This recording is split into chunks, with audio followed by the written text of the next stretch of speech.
राधे राधे दोस्तों, क्या आपने कभी सोचा है क्यों कभी कभी मासूम बच्चों को तकलीफें झेलनी पड़ती हैं? क्यों एक अच्छे इंसान का बच्चा बीमार पैदा होता है, या क्यों किसी निर्दोष को दुख भोगना पड़ता है?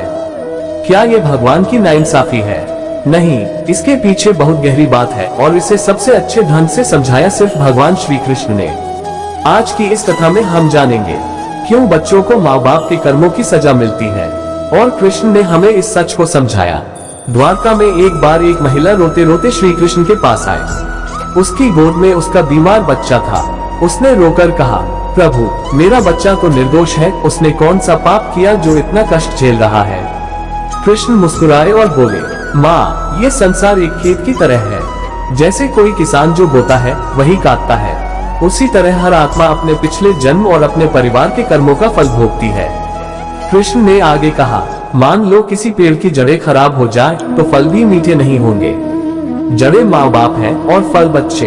अगर जड़ें कर्म रूपी जहर सोख ले तो उसका असर फल पर भी पड़ता है। महिला रोते रोते पूछती है, तो क्या मेरा बच्चा हमेशा ऐसे ही दुखी रहेगा?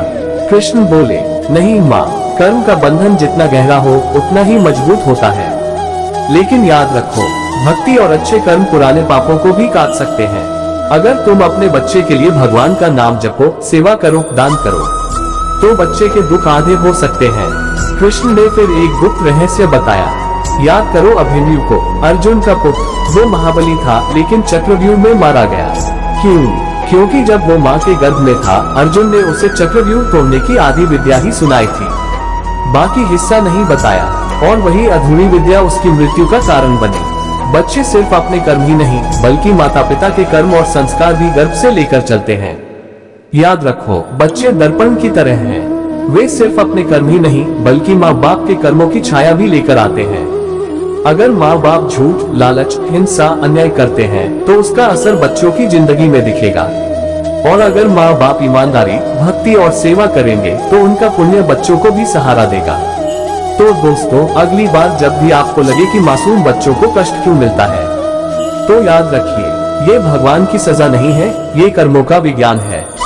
लेकिन अच्छी बात यह है कि भक्ति, दया, सेवा और अच्छे कर्म से हम इस चक्र को बदल सकते हैं। श्री कृष्ण हमें यही सिखाते हैं।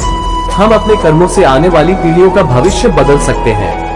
तो आओ आज संकल्प लें, हम सच्चाई, भक्ति और प्रेम का जीवन जिए, ताकि हमारे बच्चों को हमारे कर्मों की छाया नहीं बल्कि आशीर्वाद मिले।